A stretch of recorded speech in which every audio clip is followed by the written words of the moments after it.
Bellerophon roasts in the blazing starlight at temperatures of roughly 1,800 degrees Fahrenheit.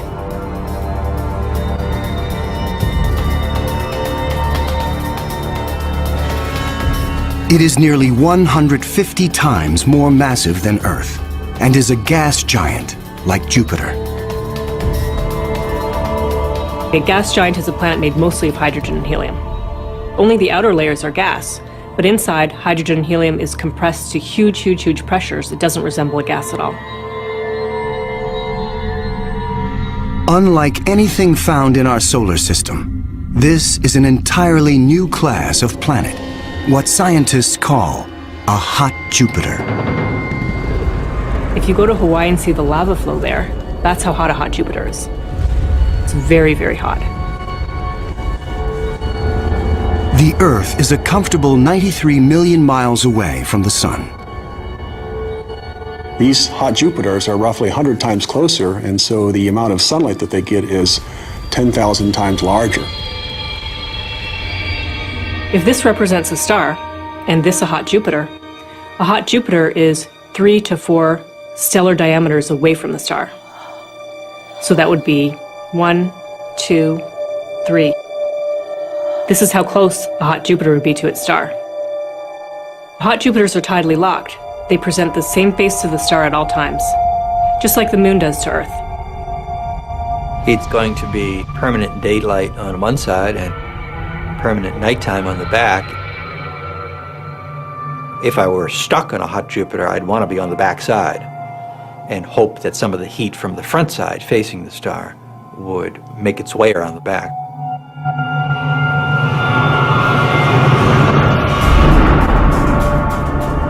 The variations in temperature make Bellerophon's atmosphere extremely windy. The wind howls at thousands of miles per hour, far beyond anything we could ever withstand. The heat blast guarantees water vapor cannot exist. But that doesn't mean there is no rain. It's far too hot for water liquid clouds to form here. But instead, these clouds would be made out of iron. Iron vapor can exist at temperatures much higher than water. And because of that, things could get a little messy.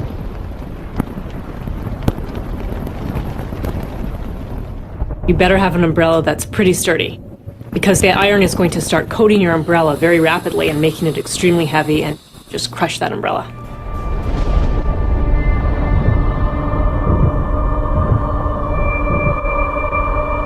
The sky overhead is filled with dancing curtains of color. Charged particles from the nearby star make auroras far more extreme than the northern lights on Earth.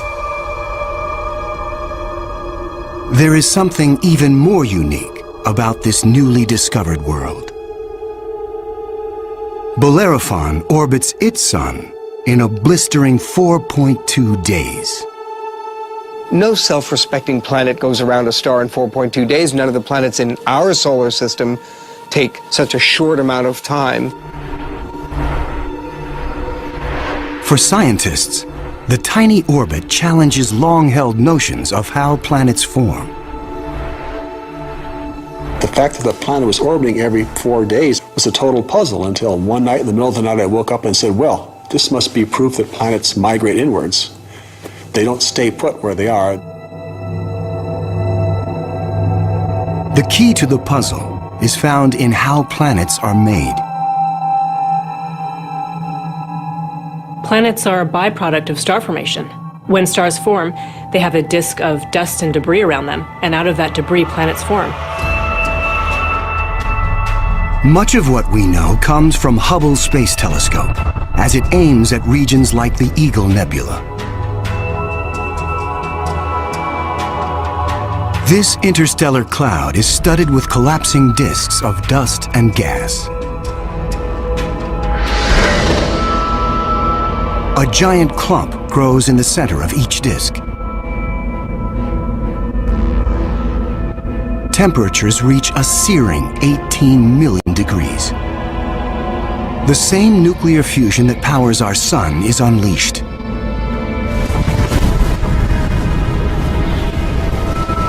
The star is born.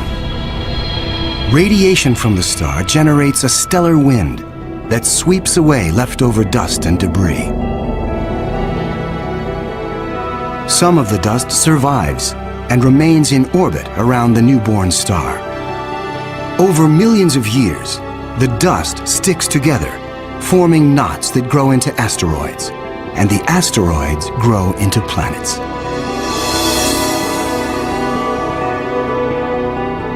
These planets migrate through the disk until they find a stable orbit. This is why Bellerophon is so close to its parent star. But one newly discovered world has found its stable orbit in a place no planet should ever go. 2001. Hubble Space Telescope is directed to an obscure star some 150 light-years away from Earth, in the constellation of Pegasus.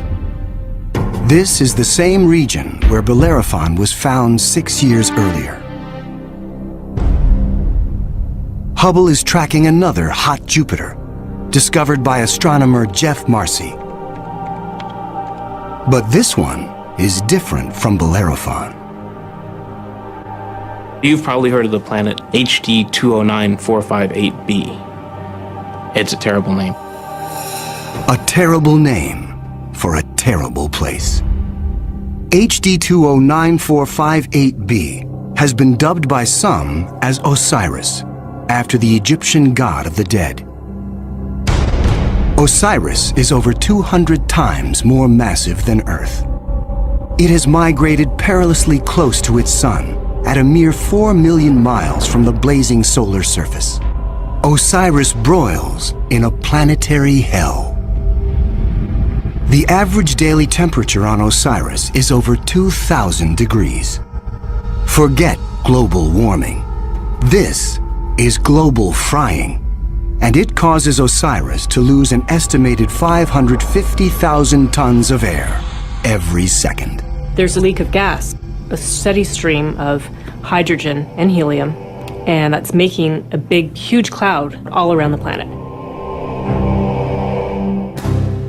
Its atmosphere is bleeding into space.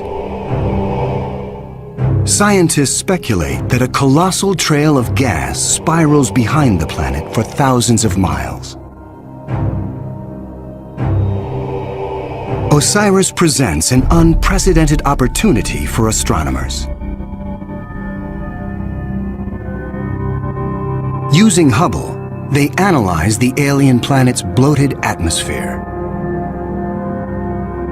This is the absolutely first time where we could tell what is the composition of the atmosphere of an extrasolar planet.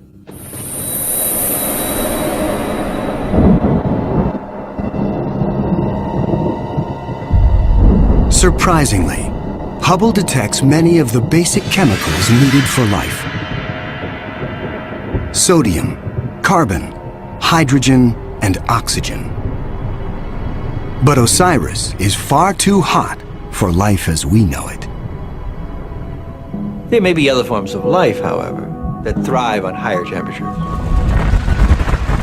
But there's no solid surface as we know it on a hot Jupiter. So this life would have to be just tiny little microbes floating around on aerosols. And on our own Earth, we have life that floats around in our atmosphere. But that life didn't start there. So life almost certainly would not exist on hot Jupiters. Astronomers have discovered many hot Jupiters since Bellerophon was found in 1995. But conditions on these worlds rule them out as places where the drama of life can unfold.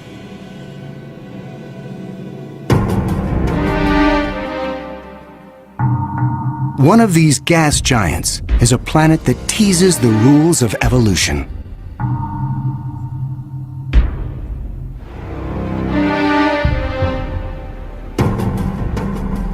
Astronomer Jeff Marcy discovers something shocking about a planet orbiting a star called 16 Cygnus b. located some 70 light-years away in the constellation of Cygnus, the Swan. The planet was clearly in an elongated orbit, bringing the planet close to and then far from the host star.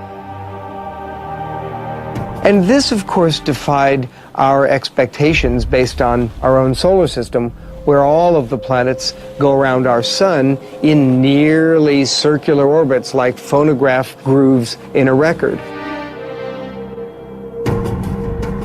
Like a giant yo-yo in space, the gas giant swings back and forth across its solar system. That is like the Earth swooping 25 million miles closer to the Sun, then slinging past Mars, all the way out towards Jupiter every year.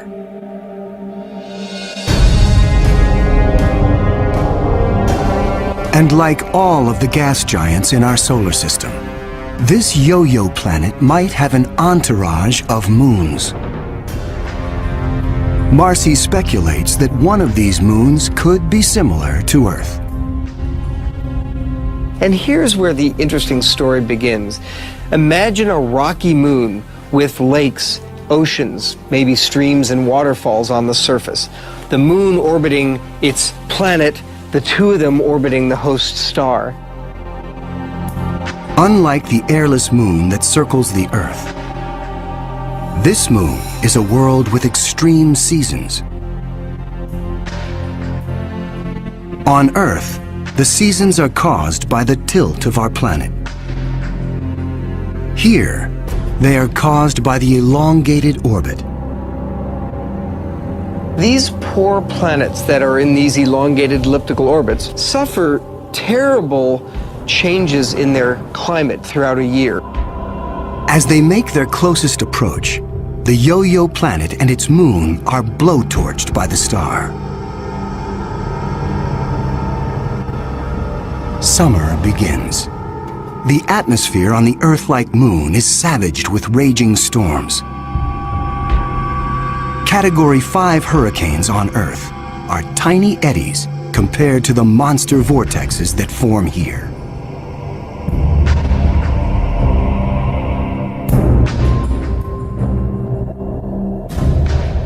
The clouds thicken as the water evaporates.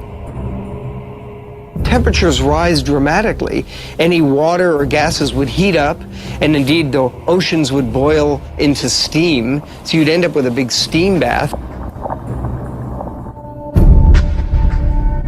During the peak of the summer, the entire moon is smothered in 800-degree temperatures.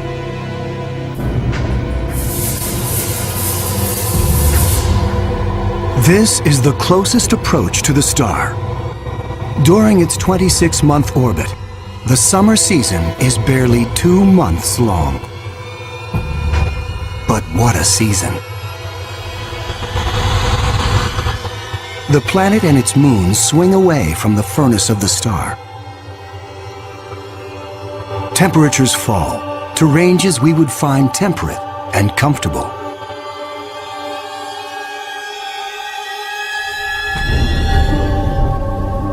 With the coming of fall, the rains return to the parched and roasted moon. Dry ocean basins are replenished, and the seas rise to form new shorelines. Tranquility prevails as the yo-yo planet and its moon slip into the deep freeze of winter. Now, over 200 million miles from the star, the daytime sky is dark. Temperatures hover around 260 degrees below. Winters are long, lasting 17 months. With the coming of spring, the sun looms large in the skies over this hapless moon as the ice cracks and melts violently. Huge icebergs calve into a stormy and fast-rising ocean.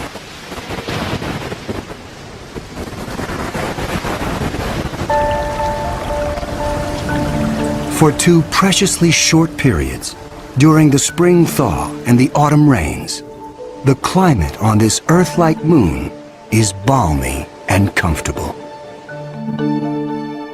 At a distance of 93 million miles from the star, roughly the same distance as Earth from the Sun, the elliptical orbit of this planet and its moon crosses an area around the star some scientists call the Goldilocks zone. The conditions here are just right for life. If you're too close to the star, then it's too hot. If you're too far away, then it's going to be too cold and everything's going to be icy. But then if you're right in the middle, it's just right. Every star has a Goldilocks zone. Where that zone is depends on the size and temperature of the star. In our solar system, Venus marks the inner boundary and Mars the outer boundary. Earth and its abundance of life is right in the middle. The Yo-Yo planet passes through the Goldilocks zone twice a year. For 3.5 months during the spring as it races inbound, and again in the fall for 3.5 months as it hurtles back into the colder reaches of space. Could life survive the conditions outside the Goldilocks zone? There could be life forms that are smart enough to hibernate, as do animals on the Earth during the winter season. If this sounds fantastic, I offer you the tidal zones on the Earth. On the tidal zones, life proliferates, of course, near the seashore, and they do so despite tides. The water coming in, covering many of the life forms, the water going out at low tide, and yet those species survive perfectly well. The strange cycle of the Yo-Yo planet's orbit creates fleeting conditions suitable for life, but also for death. Some alien planets are even more bizarre. Imagine a world that has no star to orbit. Scientists speculate that our galaxy is teeming with rogue planets, adrift in the murky lanes of interstellar space. These are orphaned worlds, planets that are booted from their solar systems by the chaos of planetary migration. Astronomers call such worlds planemos. Planemos are planets without a star. They're just drifting through the galaxy indefinitely. What massive force would it take to kick a planet out of the solar system? When a young star forms with a contingent of planets around it, many of those planets gravitationally interact with each other. They yank on each other, slingshot each other, so that one of them is ejected from the planetary system, voted off the island, if you will. If you were, unfortunately, a resident on a planet that was kicked out by a collision or a near collision with another large object, you'd probably rapidly move out of the habitable zone. There are hundreds of billions of these lost, wayward, poor, wandering planets out in our Milky Way galaxy with no parent star to warm them up. Cold, dark, quiet. Because planemos have no sun, they are worlds without days or years. They keep vigil through an eternal night. Planemos are solitary wanderers, sentinels of the galaxy. Just because it's out there drifting in space doesn't mean a planemo is dead. If the planemo is a rocky world, it could well have life on it. A small rocky planemo without an atmosphere will slumber in extreme cold, far colder than the coldest winter day on our own South Pole.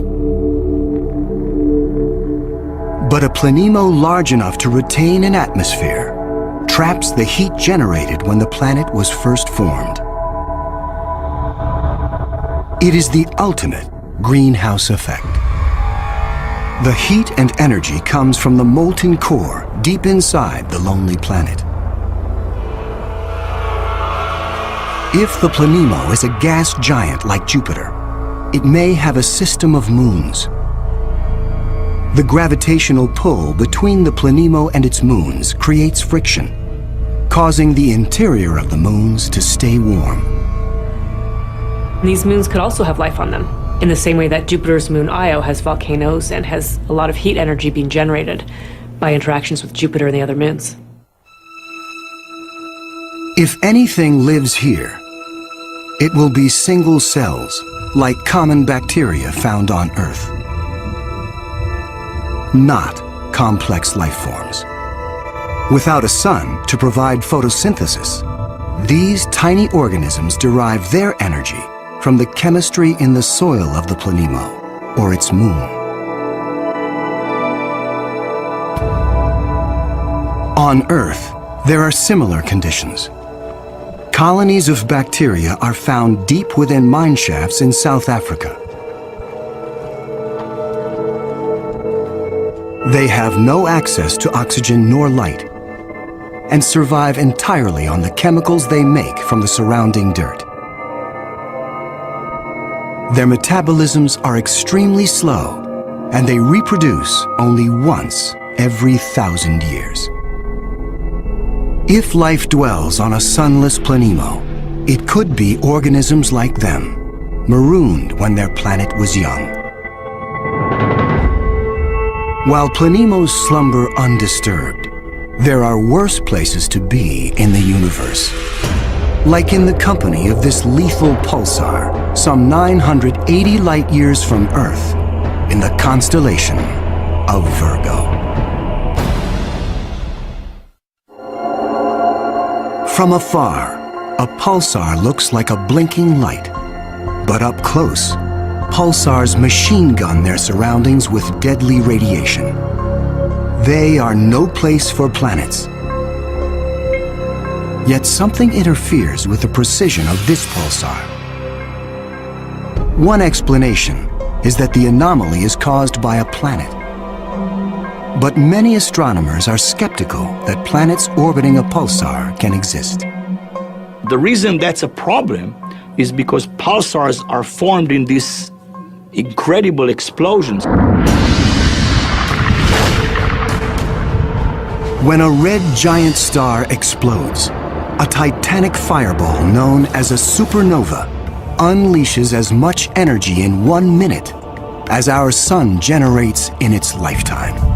When a star goes supernova, the shockwave is so immense it's hard to imagine any planet surviving that.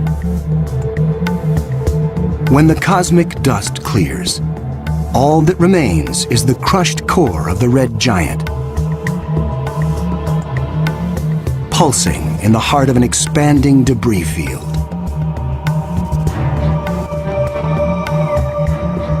Matter blasted from the colossal explosion falls back to the pulsar and forms a disk. Within this chaos, a new world arises, born of fire and destruction, a planetary zombie raised from the carcass of the former red giant star. It's amazing that planets could form in that environment. A planet orbiting a pulsar will give you the feeling of being in a disco bar with a very strong strobe light, which is the pulsar. Radiation from this stellar beast breaks down the organic molecules needed for life. The pulsar has these very strong magnetic fields that are being spun around as the star is rotating quickly, and it's picking up any material, electrons, protons, and speeding them up and slinging them out at high speed. So it's like a solar wind with a vengeance. I can't imagine that there would be much of an opportunity for even simple life, microbial life, to emerge and to flourish on a planet around a pulsar. Largely because if you were in the pulse, you'd be severely energized, and if you were not in the pulse, you would be completely devoid of energy. The discovery of pulsar planets shows how new worlds can form in the wake of a star's destruction. No matter where a planet arises, the process of its birth is fraught with danger. Sometimes, the violence is so great, the end of the world comes before the beginning. 2007. Astronomers using the giant Gemini North telescope make a strange discovery in the Pleiades cluster some 400 light-years from Earth. A star known only by its catalog number, HD 23514, is surrounded by a giant donut-shaped cloud of dust and gas. The star in the middle of the donut shape is about 100 million years old. A cosmic toddler in astronomical terms. Our sun is 45 times older. The conditions are perfect for planets to form. But spectral analysis finds something strange. The dust is utterly pulverized. Typically, a newborn star is surrounded by fledgling planets. Planets form around the young star in a protoplanetary disk of gas and dust. And then these planets go on their merry way orbiting the star, not realizing that they're in an orbit that's too close to another planet. Millions of years ago, two primordial planets orbiting HD 23514 are spinning toward doom. As the two worlds close in, tidal forces torque each planet from spheres to egg shapes.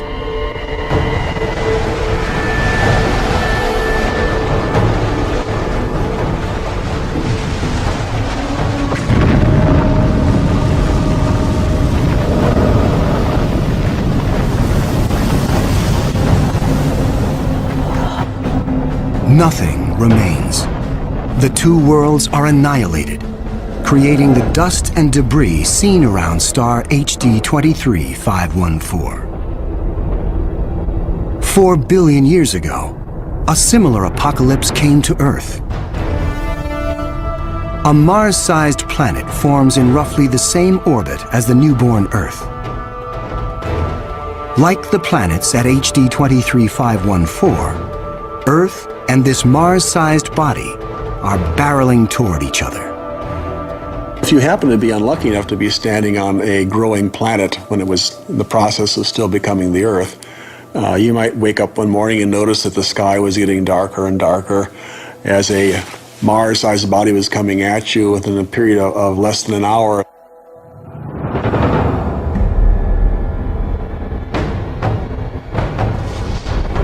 And when it hits, the shock wave is felt all over the planet, scouring the surface of the Earth. The collision obliterates one side of the planet. Molten rock sprays out into space. The entire globe is peppered by meteors and noxious vapor. It would actually make hell look like a Bahamas vacation.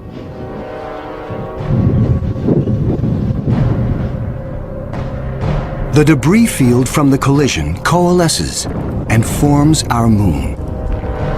It is a new beginning for our planet.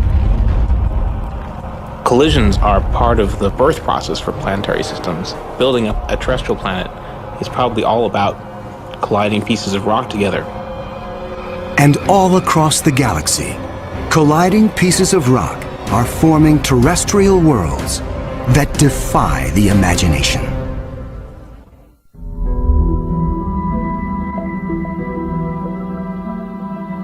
There is a new planet out there, a planet we were not aware of existing before.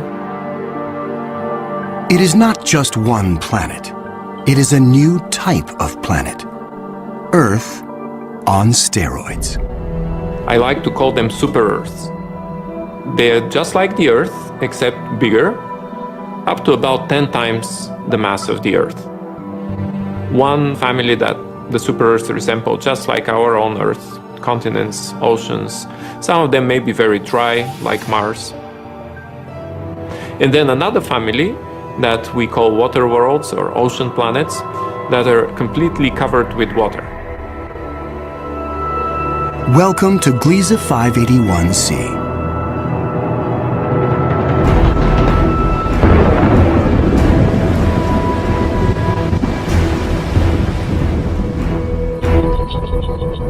This planet was found by Michel Mayor, and it orbits with 2 other planets around a very small star. It's only 20 light-years away in the constellation of Libra and is one of the smallest terrestrial planets found beyond our solar system. That doesn't mean Gliese 581c is small.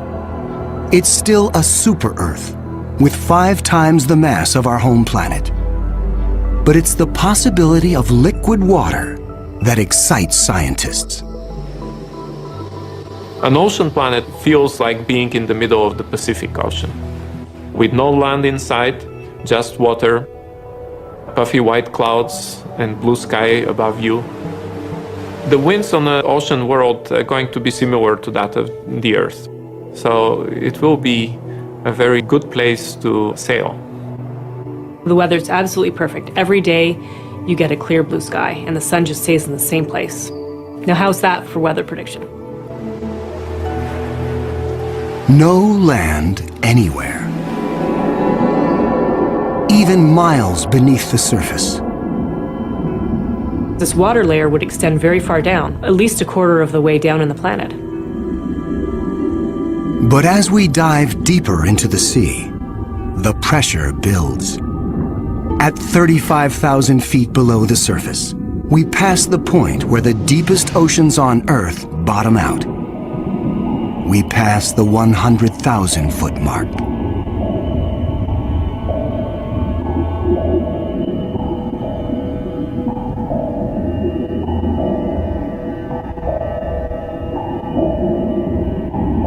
The pressure is so great, water itself begins to take on surprising new forms. At a depth of 10 times the greatest ocean depth on Earth, we reach the bottom. When you have a large amount of water, then at the bottom of an ocean, you will form very high pressure in excess of 1 million atmospheres. And that pressure will compress the liquid water, that is the ocean, into a state which we call ice 7.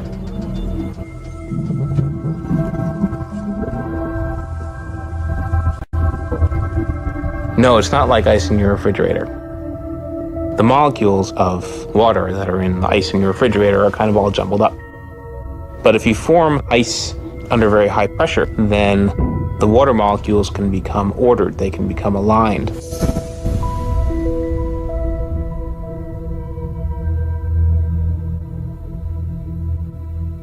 I can show you a crystal that is a very good analog to ice 7. This is halite, also known commonly as rock salt. Ice 7 may exist within our own solar system. Europa, a moon of Jupiter, could possibly have a mantle of liquid water surrounded by a thick, icy crust. The pressure from the crust is so great that Ice 7 might exist deep within these uncharted seas. If we scale up and thaw out Europa, it could be a water world similar to Gliese 581c. One could imagine that life could emerge on a water world. After all, water is essential to life on Earth. Everywhere on Earth where there is water, there is life. You cannot find a sterile drop of water on Earth unless you put it in the microwave yourself. On this water world, there could be bacteria or any kind of life in the ocean itself. But not all of the super-Earths are water worlds teeming with life. When we talk about super Earths, we talked about two major families of mostly rocky with some water and mostly water with an endless ocean. But one has to add to those a third family of probably very rare super Earths and Earth-like planets, which are called carbon planets. A carbon planet is unlike anything we've ever seen anywhere. A place with an alien chemistry, but loaded with very earthly treasures. Throughout our galaxy, there are planets barren and poor and inhospitable. But science is on the trail of a new type of planet, an entire world of treasure. In our own solar system, in our sun and in all the stars nearby, there's always more oxygen than carbon. But if we think of a place in the universe where there's more carbon than oxygen, then planet formation is very different.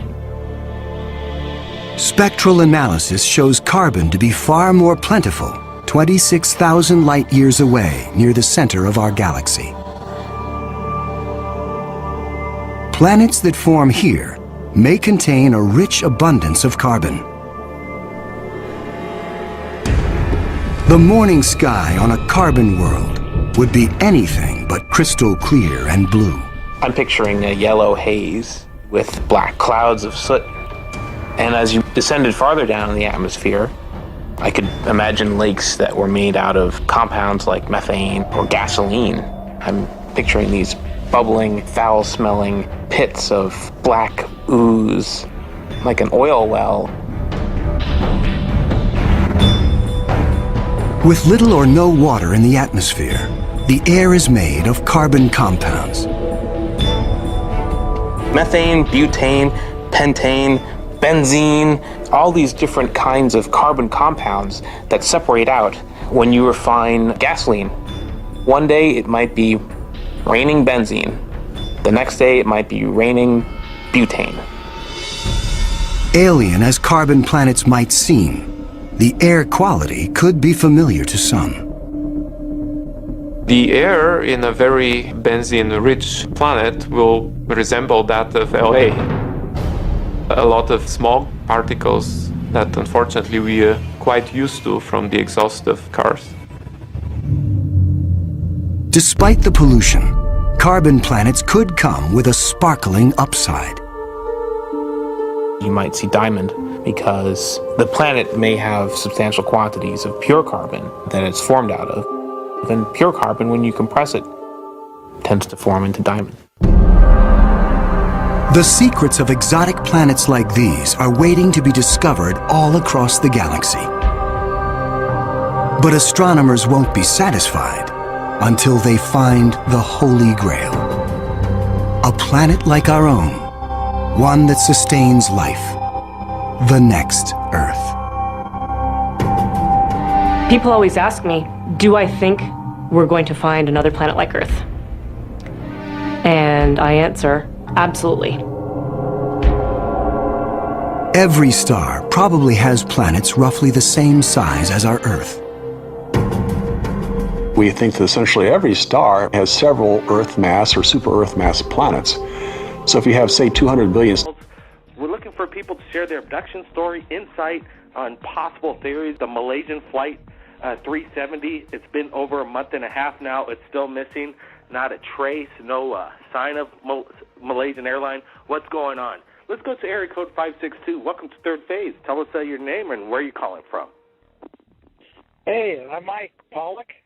I invited you on the show, Mike, because I wanted to ask you about your experience in aviation, and you were telling me theory why it would be impossible in this day and age with the technology and the information we know why the Malaysian 370 flight is still missing right now. Is it possible that technology can't track this? What's going on, Mike? Well, yeah, it is very peculiar because with the technology that we have in the aviation industry now, I was in aerospace in the aviation world for 45 years, recently retired. And I worked commercial a lot of those years, commercial jetliners. And I had started with Douglas in '65, so you could kind of say I grew up with the new commercial aviation as we manufacture it now. And the aircraft today are so technically advanced. For instance, the transponder that they're discussing that should have been on the whole time, right after the pilot said good night, and gave the sign off with the aircraft number, that transponder went dead. The only way that transponder can go off is if somebody turns it off. The transponder cannot just turn itself off. That was one very peculiarity. The other issue was that when the aircrafts crash now, believe it or not, they actually have a signal that shows that the aircraft has gone down. They may not know if it went in the ocean. They may not know if it crashed on the land, but they know it went down. That signal did not show up. And then they have the issue of the black box that was, gives a signal when an airplane goes down, a pinging signal for 30 days. That was in the press a lot regarding that 30-day battery, which is about right. Sometimes it can go longer, not very much longer, maybe 2, 3, 4, 5 days more. And the pinging was located with enough accuracy to where they actually said, okay, here's where the plane went down. With all of the those submarine units they put down there, they've covered 90% of the floor. There's no side of the airplane. And they've been focusing exactly where that pinging sound came from. Exactly. So there's a lot of peculiarities here that are popping up. They show that the pilot used a cell phone right after the transponder went out. And you literally would have to have somebody turn off the engine, shut down the entire aircraft hydraulics systems. It is a lot of peculiarity as to all this could happen at once. I liken it to, the stories we've heard over the years on the Bermuda Triangle. There's a lot of these same kind of issues where the planes have never been found, and they lost them in that triangle there, and they've, only to my knowledge, have found one of them. So that's my thoughts, is that it's all very strange, very weird, and yet, I sit here and I know my technology, and I say there's just too many things that say you should find that plane, but they're not working for whatever reason. So, yeah, there's a lot of issues out there, what ifs, a lot of theories, a lot of conspiracy theories. So hopefully they will find that plane and for everybody's comfort zone, and we will find out what happened. So, well, Mike, with over 40 years of experience, I want to ask you, when they shut off the transponder, why would they allow even a pilot to shut it off? Why not put that switch somewhere outside of the aircraft so it's unreachable by anybody within the aircraft? It really doesn't make sense that there's power to shut off a transponder while you're flying a commercial airliner. Well, the reason that they want to keep that into a manual control with the pilots or anybody, the co-pilots, the crew flying that airplane, because if there was an emergency, okay, if the plane was going down, if the engines went out, if your hydraulic system went down, you lost everything, that would mean that your system would maybe not automatically turn that transponder on or off. So the idea of the pilot controlling it gives a little bit of a safeguard, kind of a fail-safe thing that says that the pilot can have some control here in case of a critical, drastic emergency. They want to have, while we got all the electronics, we've got all of everything by computers and controls, there are some things that they want the pilots to maintain control over in case of an emergency like this. But when that transponder shut down, it was like, well, it shouldn't have shut down. The only guy that can shut it down is the pilot or co-pilot, okay? Nobody can shut that down. So why did it shut down? You know, there was the hijacking theories, but that kind of went away because they said if a hijacker was taking it somewhere, he would take it somewhere where he could land it when it landed. So that's part of the strangeness too, is that a hijacker would say, okay, shut that transponder off. I don't want them to know where we're at.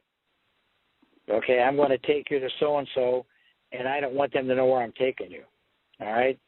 So that's why it doesn't automatically, that's why they want to keep that control in the crew's hands. So some people are saying things really, Bradford Blair is saying things really didn't start to disappear until after the Philadelphia experiment. Mike, are you familiar with the Philadelphia experiment?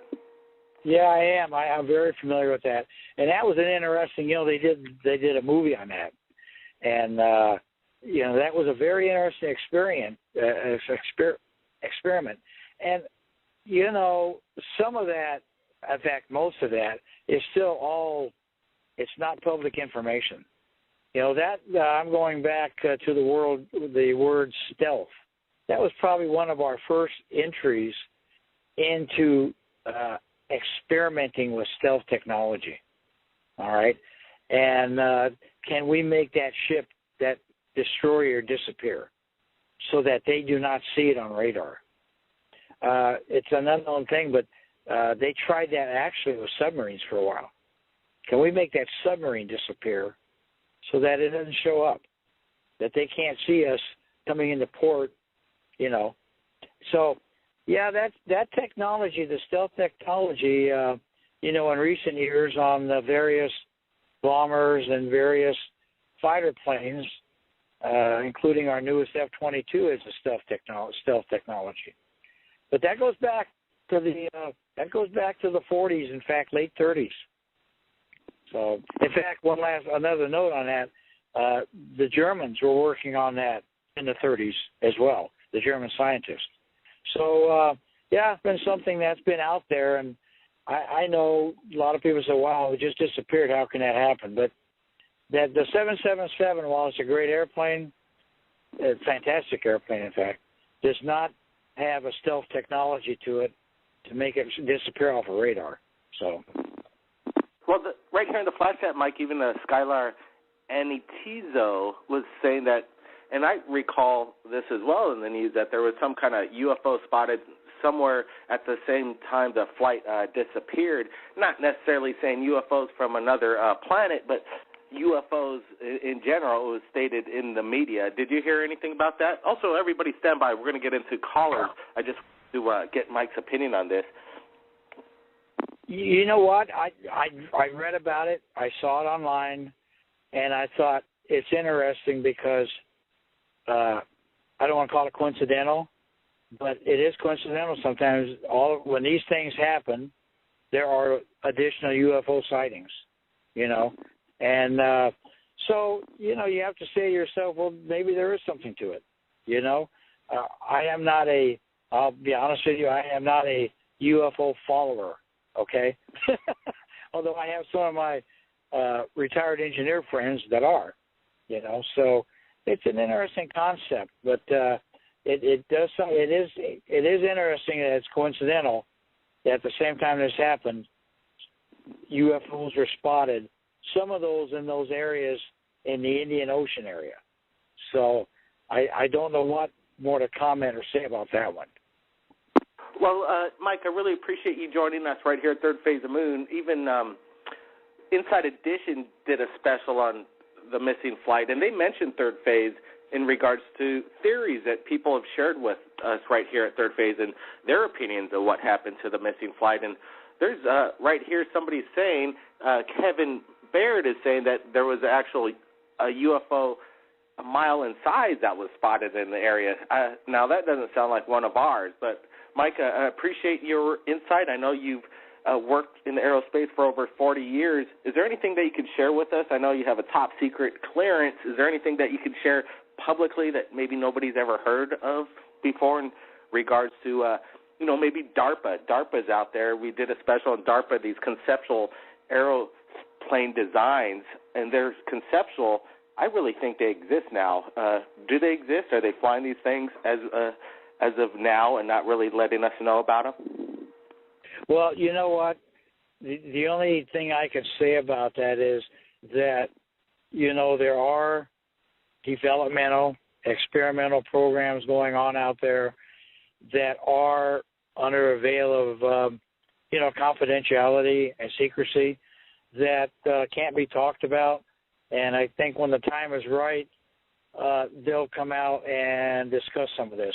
But right now, it isn't something that I could get into, okay? Appreciate it. Probably isn't anybody who's acting in that field of engineering could probably get into and talk about, really discuss it, you know. But there are developmental programs in those areas that are going on. Hey, Mike, appreciate you joining us right here at Third Phase Moon with your special insight on aviation. Stand by, Mike. Maybe some of the callers might want to ask you some questions. And let's go to the phone lines. The switchboard's filling up. Area code 618, you're live, Third Phase. Go ahead. Hi, yes, this is Kevin Baird calling. Great show. Love your content, YouTube, everything. I wanted to share with you that back in the day when I was in the military, I was working with an organization to where we were working with like remote viewing and also like remote viewing soldiers, you know, where it's like soldiers on the battlefield kind of thing. But what I want to share is that my superiors, when I was in the military, they also knew that there was information that was being fed to us, and I don't mean to be like too wacky or whatever, but that there was like alien technology that was being fed to engineers through their creativity or whatever, and that the development of the, like, I don't know if you've ever seen the movie The Men Who Stare at Ghosts, to where they're like trying to, you know, develop psychic ability or whatever, that there's like the George some Clooney movie, absolutely. Is this reality? Were you guys able to actually remote view and also remote realize, where like we would be plagued with problems, or we would have engineers who would be facing issues that somehow they would happen upon the information. So the movie about The Men Who Stare at Ghosts was about, you know, psychic warriors or whatever, but really it was more about being connected to some kind of like network that was a solution kind of network that was being fed in a sort of like a mental kind of sense and not a physical kind of thing, where it's a training. And my superiors were like, this is the cutting edge. This is where we're going to. So I just wanted to say that the technologies that we're coming into, the things where the flight disappeared or whatever, is all related. They're all coming together, and I don't want to take up a lot of your time because I know you have a lot of people out there waiting, but we are being fed information to solve the problems as they happen upon us without their specific physical interactions or interventions or whatever, so it makes it look like we're the ones that came up with the solutions. And I think that Flight 370 disappeared because it was a problem with either technology or too much advancement or something, and that they needed to slow something down or whatever. So that's my opinion. I don't want to stay on the line too long because I know you have other callers. So any questions before I drop off? Absolutely. Is the remote viewing program still going on in present day? And what's their major objective? Are they trying to remote view into major world leaders around, in other countries? What's the purpose of this? It's not world leaders. They don't care.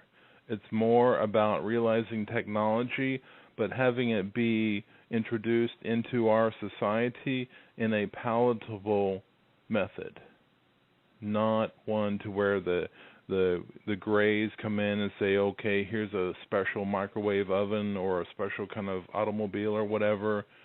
We gradually happen into it through them feeding sort of like the intuitive engineers who sort of like look at a problem and just all of a sudden come up with the idea for the solution, it's almost like a psychic net or something, and that everybody else that's out there is just sort of like minutia, if you will, and that we're all here to serve a purpose. Some, might be valued as higher and lower or whatever, but we're evolving, and that the aliens are here to help us. They probably will never come out because they want us to be more significant through our own means than, them coming in and saying, okay, here's all the fix, and that you can rely on us and that you can use us as a crutch. They want us to grow and be more significant, in my opinion, from what my superiors talked about and all that kind of stuff. So that's what I get. Makes sense, Kevin. Appreciate you sharing this. Maybe we could go into it a little bit further, but we do have to get to some other callers. So stand by, Kevin. Absolutely. Area code 469. You're live, third phase of the moon. I think you dropped out. You're back. Go ahead. Tell us your name. Where are you calling from? Yeah, this is Sammy calling from Dallas, Texas. I called in last week. Hey, welcome to back. Yeah. Back, Sammy. Yeah. I've just been in the chat room talking to everybody. Hi, everybody that's joined in. I just really, like I had discussed last week, I had kind of wanted to bring kind of like a health angle to this whole thing, and kind of talk about what I know personally. I think that it's just so important that everybody listening in on the show is, aware that there's an attack on your body, not only with, the food and the water, but also like all these computers and cell phones that we're using. That's also totally part of, controlling people and stuff like that. I mean, there's little kids who are looking at iPhones and stuff and holding them up to their heads and sleeping with them. And, how it relates to the whole UFO thing to me is that I think that your third eye actually has to be open for you to be able to really perceive this information. And I think that everybody who's here actually has their third eye open, just to be able to kind of assimilate this information, you have to be very open-minded and willing to hear other people's opinions, which is just so important. If you ever have any questions, go ahead and ask me, because I'm just really familiar with like a lot of organic chemistry. I've worked in the pool industry, and I'm very health conscious. But I've also, like I stated last time, had direct extraterrestrial experiences, and I can actually share another experience that I had after my first experience, if you remember me talking about last time, if you would like me to, or if you want to go to another caller. Sure, we got some time. There's some callers lined up, but we'll hear you soon. Yeah. But I want to ask you first, do you own a cell phone, Sammy? Oh, absolutely. I have an iPhone 5S. I'm not saying that I'm not plugged into technology as well. I'm just extremely aware of what cellular phones do to your brain, what they're doing to society, what they do to plants and trees and birds and animals, and it's just horrible. It's going to be the next biggest news story of the century when we find out that half the population has brain tumors from using all these cell phones. It's literally, would you stick your head in a microwave? No. Absolutely not. That's what you're doing when you talk on your cell phone. I actually sticking your head in a microwave. I don't even own a cell phone, believe it or not. But also, what's really sad is that social activity, just being around people and interacting with each other, has gone out the window. You see family members get together, friends, and they're not even talking to each other anymore. Husbands, wives, brothers, sisters, they're just constantly texting. And it's a sad state. Or looking at Facebook. And what's so very creepy is that nowadays, like the iPhone 4S, there is actually a court decision in the Supreme Court today where they were talking about how police have been given special software by Apple to completely go through your phone after they pull you over. They're actually going to start taking your phone now and be able to legally go through every one of your internet documents and everything. And they have Apple working with the police and also Android and Google to be able to check out your cell phone. That was just passed in the Supreme Court this morning. That sounds lovely. And then they also have the GPS tracking, so they know exactly where you are. Well, see, what's crazy though is like right now what's happening is the you know how like the phone, actually the iPhone, when you set it down on like a flat table, you know, you wouldn't think that it could see 360 degrees around you. But if you ever watched like the Batman movies, the Dark Knight movie with Heath Ledger and stuff, they showed how they were using cell phone signals to map the environment like radar. And, you know, like it's funny, and even in the new Batman movie, one of his toys was he had this little device, you know, when he gets out of his Lamborghini and he presses a button and all the cameras go out. So they kind of showed in that movie the technology that the elites or the ruling class, like the billionaires, have technology that can just shut off all the electronics in a 45-foot radius around them, so paparazzi can't take pictures of them, or, you know, people pull stuff off their cell phones. But, I mean, just really what I was trying to get to was now they have 4G internet on your phone, which is about 3 megabytes down and 1 megabyte upload. And they're basically transmitting full audio and video 24/7 from everybody's phones and stuff. So just, you know, be careful what you're recording. And if you are, just remember, you know, it can be deleted and you are being watched, because, I mean, I think that they are scared that people are aware of the UFO phenomenon. And, you know, it definitely has the ability to bring down the current power structure, because we'll be looking at free energy, you know, stuff that's just ridiculous technology.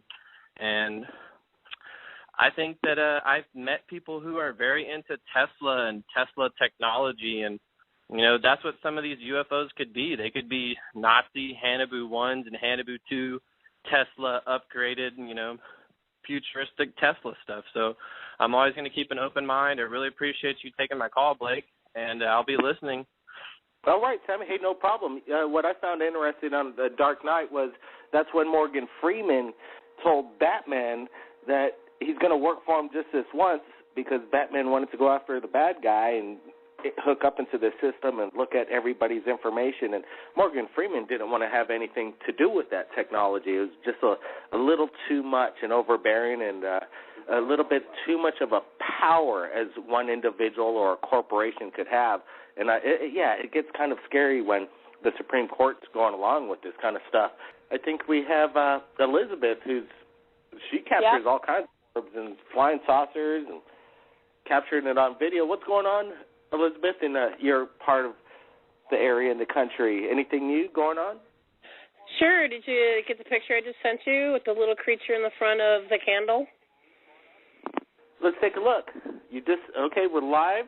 We're going to go over our radio, our emails. I just see an email. I'm not going to say her last name. Let's take a look at it. Please don't. Okay, hey. I don't know what this is, but I've had a lot of people blow it up, and I know it looks like, I don't know what it looks like. So what we're looking at is this orb that the previous caller was calling in, but it's very bright. And then near the bottom, is this what we're looking at? Some kind of, it's like a creature. It looks like, some kind of cryptoid. It has green eyes, green pellish eyes. I'd almost call it like almost a golem of some sort. I don't know what it is. It looks like a hybrid gray. I've had people blow it up, like turn it white and change the colors of it. There's other things around the sides of it, too, like other creatures. Well, what was the circumstance? Did you just take this picture? I had a candle going outside, and I could watch. All of a sudden, the candle started changing really weird colors, and, I'm outside taking pictures of, what's outside, and I just started clicking away, and I just came across the picture last night because I dropped my camera and I broke my camera. And so I was going through the pictures, and I'm like, what the heck is that little thing? And it's a little thing, and he looks like he has his hands out towards me, doesn't it? It's definitely strange. May I share it with the chat room right now? Sure. Live? Sure. And then we'll share it on Third Phase, and we'll take a look at this little. And I mean, I don't fake pictures. I don't do anything. You know that, Blake. I don't even know how. Absolutely. Keep up the good work, Elizabeth. I think I just shared it. Keep it up, and keep safe over there, because that looks whatever it is. It seems very close. And it was very close. You know, I don't know if I've ever been abducted or not. I've been seeing them since I've been a child, so, you know, I keep salt at my door and I keep my door shut, and, you know, that's all I can say is I hope everyone keeps safe. You know, they're not all friendly. Well, we definitely hear that. You have a good night, dear. Hey, thanks a lot, Elizabeth. Thanks for sharing. You bet. All right, well, we got a few minutes left. Let's go to a roundtable and let's just open up the lines. And if anybody wants to chime in on, you know, anything in regards to the UFOs, cell phones, Flight Malaysia, anybody, the lines are open. It's live Third Phase Moon Roundtable. Yeah, Blake, I had a question about that gentleman, Ed. Certainly. Yeah, his videos are really fascinating, and his stories, you know, incredible. I was just wondering if you got the chance to ask him as far as what kind of ETs, like what type of ETs he was dealing with. Well, he says that he was taken on board and he was escorted by a person he calls Voss, and we're trying to get character of him, and there's this one famous video that Ed just shared, and it was like the biggest thing on Third Phase Moon and the internet. Every news in regards to UFOs just picked up on the story because there's an incredible video of the flying saucer behind the trees, and then when you zoom in on it, you see some kind of what appears to be kind of a spindly alien walking within the ship. And what Ed was saying is that's Voss, and we're trying to get Ed to come back. He's when we get him on the show, he really doesn't take it like how I would. If I were in his shoes, I would explain it detail by detail. But this guy, it's been happening for years, and he kind of takes it nonchalantly. And we're trying to pin him. Give me that information, Ed. He's kind of vague with the details. He certainly is, but it doesn't seem like he's doing it purposely. I'm just trying to get my finger on it. What's the deal, Ed? He's a family man. Could be after such a long period of time of dealing with it. I guess maybe it is, you know, not such a big deal to him. But the fact that he's able to take these pictures and videos pretty much like no one else has, you know, as far as abductees or contactees. I mean, you know, usually the ETs prevent people from like getting real good quality pictures or video, and he's got like amazing stuff. Yeah, and I don't think we even touched the tip of the iceberg of what he's shared with us. It sounds like he has a lot more in his archive. Is that being talked or something? I want to know if he had to talk with him. The problem is what he tells us is that the equipment keeps getting technologies outdating it. He has his super VHSs, he has a Super 8s and mini DVs, and going through that archive, I could imagine it's quite difficult to bring that back. You just don't want to I wouldn't send it just to anybody on the internet and say, here, transfer this video, something, and make sure you get it back to me sitting on that kind of stuff. So, this is true. I would really stick with him because, I mean, this could be real groundbreaking as far as disclosure. I mean, if his videos keep getting better and better, I mean, you guys could be the ones to really, you know, break it wide open. Oh, yeah, we're looking at it as we blow it up. We're looking at these videos, and we don't see any manipulation of any sort, and we're totally convinced that whatever he's filming is actually something in front of that camera, and it could be it could be a massive hoax that he's pulling on. But people are saying if this is a hoax, then he should be working for Industrial Light and Magic and working for J.J. Abrams right now doing the new Star Wars movie. Yeah, if it's a hoax, it's a big one, and it's being done for a reason. But then when we talk to him, he does seem genuine. We're offering him that we're trying to get VHSs, and so he could transfer this. And that's the trick. I told you about Dr. Jonathan Reed. Dr. Jonathan Reed, absolutely. We just spoke with Ben Hansen. He was on the Sci-Fi Channel, Fact or Faked, and Ben Hansen spoke with Dr. Jonathan Reed, and I thought he gave him quite a little bit of hard time by the end of it. But he claims that Jonathan Reed was making this thing up at the end of the interview. What's your thoughts on Jonathan Reed? When I saw his videos and his evidence, I thought it was fascinating. Yeah, I believe Doctor actually for people who are looking for evidence. I think if you look at the evidence that Dr. Jonathan Reed has, I mean that's been out there for a while. But every time that he's tried to put it out, he had been mocked before on some other show that he tried to bring his information out. And if you look at the alien that he did, he showed on the videos that he does have on YouTube. If you look at it, one of the main factors of that is like any kind of living being or living animal. When you videotape it, if you look at the eyes of it, it has a reflection back to it, and then that's how you know this thing is real. Now, if the evidence is there, I mean, I believe Jonathan Reed. But what the thing about him is not wanting to come out anymore is because of the fact that, or talk about it, and like he likes to go down to Mexico. The other guy down there that always brings out some good information on UFOs for many years is that he's Jaime Musan. Hired. I'm sorry? I think you're speaking of Jaime Musan? Yes. Yeah, Jaime. Now, I mean, he took his information down there, and I mean, they made some videos and stuff about it. Like,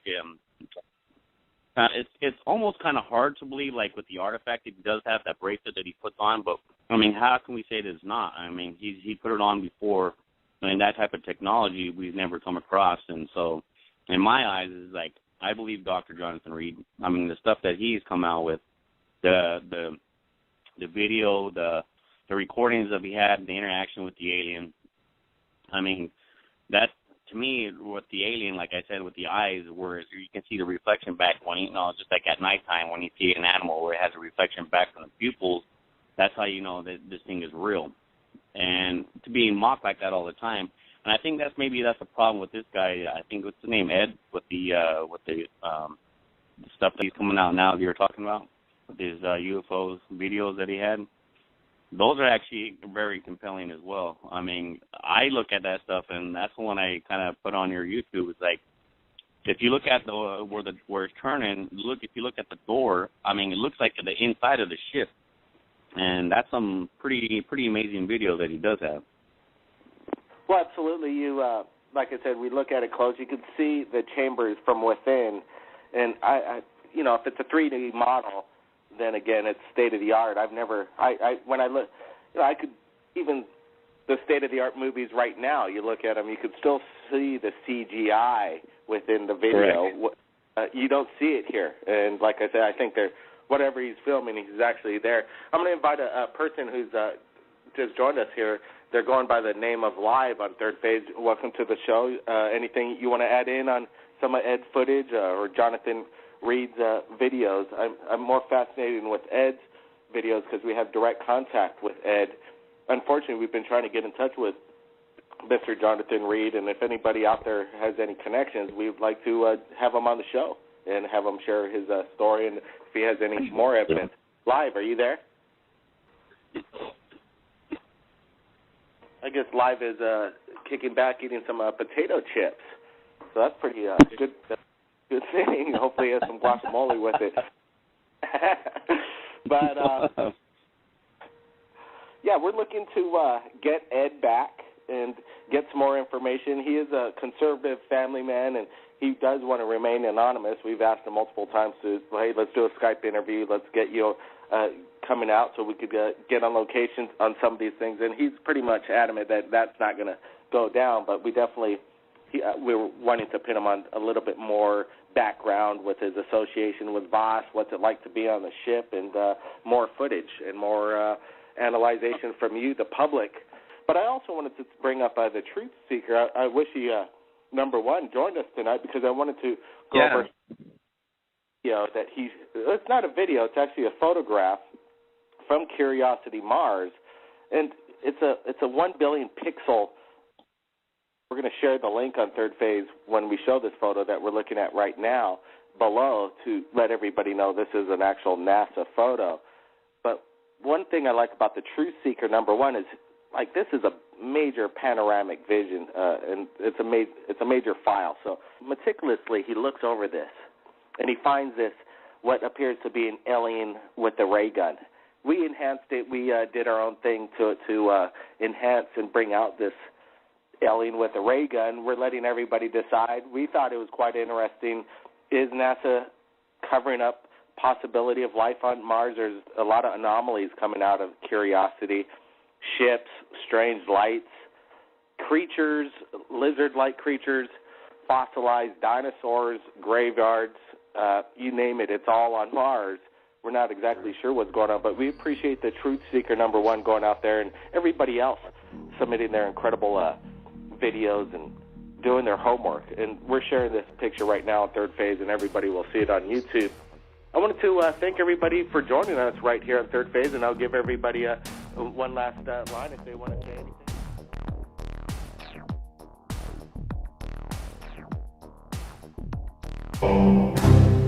Its atmosphere is bleeding into space.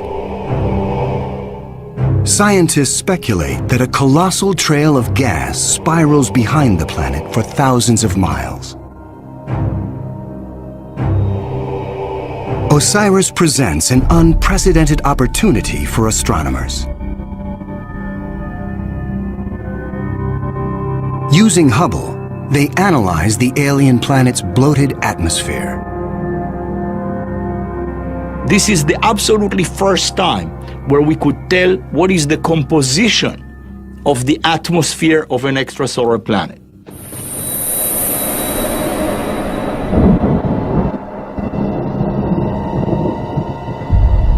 Surprisingly, Hubble detects many of the basic chemicals needed for life.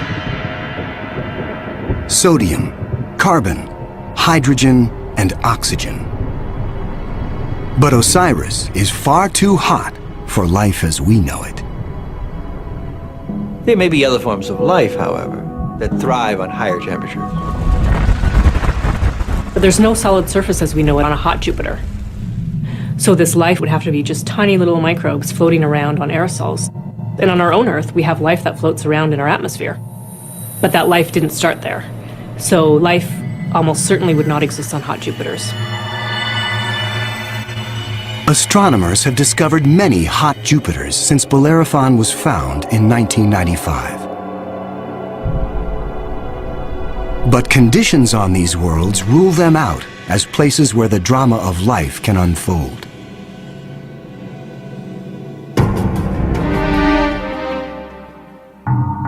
One of these gas giants is a planet that teases the rules of evolution.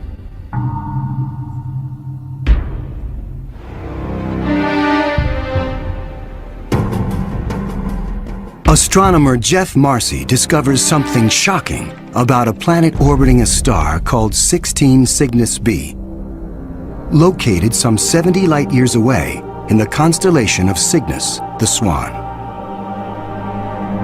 The planet was clearly in an elongated orbit, bringing the planet close to and then far from the host star.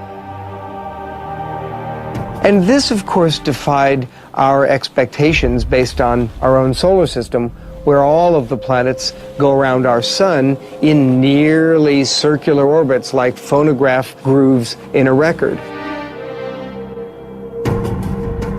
Like a giant yo-yo in space, the gas giant swings back and forth across its solar system. That is like the Earth swooping 25 million miles closer to the Sun, then slinging past Mars, all the way out towards Jupiter every year.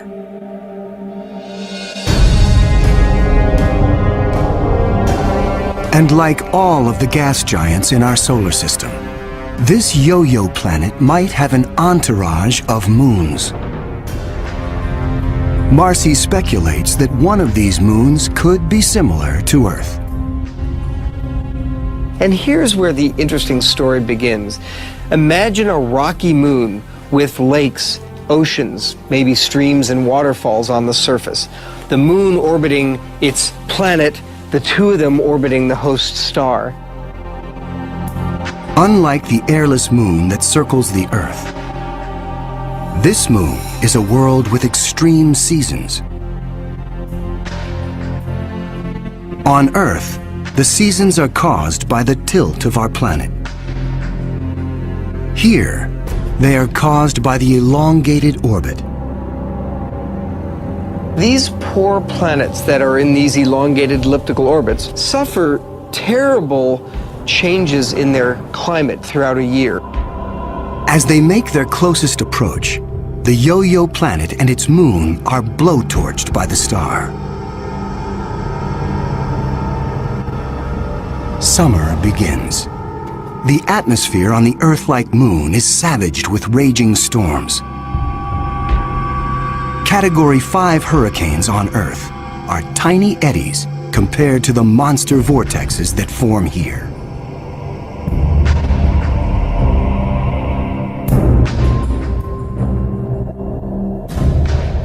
The clouds thicken as the water evaporates. Temperatures rise dramatically. Any water or gases would heat up, and indeed the oceans would boil into steam, so you'd end up with a big steam bath. During the peak of the summer, the entire moon is smothered in 800-degree temperatures.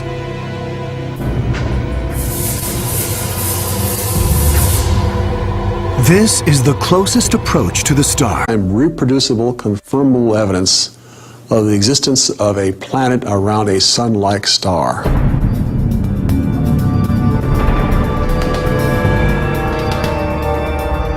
Officially called 51 Pegasi b, the planet is nicknamed Bellerophon in honor of the Greek hero who tamed the winged horse, Pegasus. It is a planet that breaks all the rules. Bellerophon roasts in the blazing starlight at temperatures of roughly 1800 degrees Fahrenheit.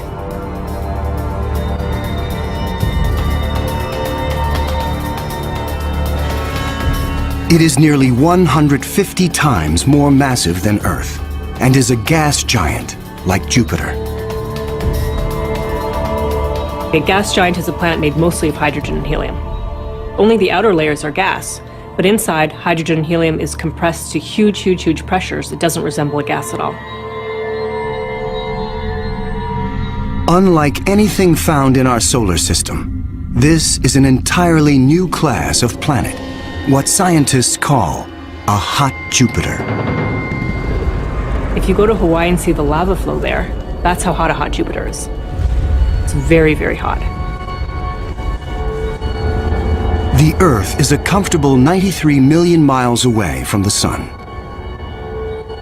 These hot Jupiters are roughly 100 times closer, and so the amount of sunlight that they get is 10,000 times larger.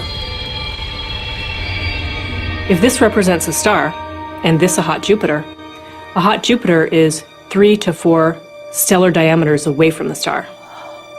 So that would be 1, 2, 3. This is how close a hot Jupiter would be to its star. Hot Jupiters are tidally locked. They present the same face to the star at all times, just like the moon does to Earth. It's going to be permanent daylight on one side and permanent nighttime on the back.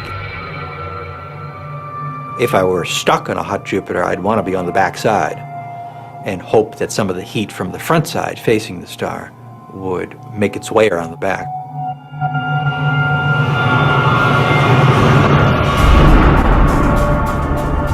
The variations in temperature make Bellerophon's atmosphere extremely windy. The wind howls at thousands of miles. The same nuclear fusion that powers our sun is unleashed.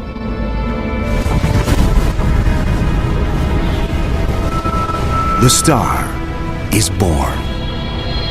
Radiation from the star generates a stellar wind that sweeps away leftover dust and debris. Some of the dust survives and remains in orbit around the newborn star. Over millions of years, the dust sticks together, forming knots that grow into asteroids, and the asteroids grow into planets.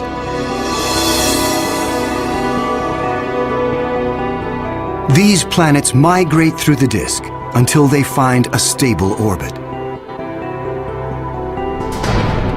This is why Bellerophon is so close to its parent star. But one newly discovered world has found its stable orbit in a place no planet should ever go. 2001. Hubble Space Telescope is directed to an obscure star some 150 light-years away from Earth, in the constellation of Pegasus. This is the same region where Bellerophon was found 6 years earlier. Hubble is tracking another hot Jupiter, discovered by astronomer Jeff Marcy. But this one is different from Bellerophon. You've probably heard of the planet HD 209458b. It's a terrible name. A terrible name for a terrible place. HD 209458b has been dubbed by some as Osiris, after the Egyptian god of the dead. Osiris is over 200 times more massive than Earth. It has migrated perilously close to its sun, at a mere 4 million miles from the blazing solar surface. Osiris broils in a planetary hell. The average daily temperature on Osiris is over 2,000 degrees. Forget global warming. This is global frying, and it causes Osiris to lose an estimated 550,000 tons of air every second. There's a leak of gas, a steady stream of hydrogen and helium, and that's making a big, huge cloud all around the planet. Per hour, far beyond anything we could ever withstand. The heat blast guarantees water vapor cannot exist. But that doesn't mean there is no rain. It's far too hot for water liquid clouds to form here. But instead, these clouds would be made out of iron. Iron vapor can exist at temperatures much higher than water. And because of that, things could get a little messy.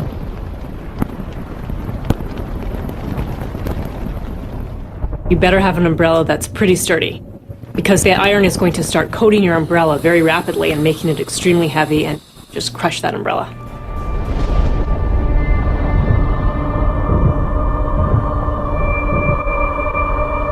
The sky overhead is filled with dancing curtains of color. Charged particles from the nearby star make auroras far more extreme than the northern lights on Earth. There is something even more unique about this newly discovered world. Bellerophon orbits its sun in a blistering 4.2 days. No self-respecting planet goes around a star in 4.2 days. None of the planets in our solar system take such a short amount of time. For scientists, the tiny orbit challenges long-held notions of how planets form. The fact that the planet was orbiting every 4 days was a total puzzle until one night in the middle of the night I woke up and said, well, this must be proof that planets migrate inwards. They don't stay put where they are. The key to the puzzle is found in how planets are made. Planets are a byproduct of star formation. When stars form, they have a disk of dust and debris around them, and out of that debris, planets form. Much of what we know comes from Hubble Space Telescope, as it aims at regions like the Eagle Nebula. This interstellar cloud is studded with collapsing disks of dust and gas. A giant clump grows in the center of each disk. Temperatures reach a searing 18 million degrees.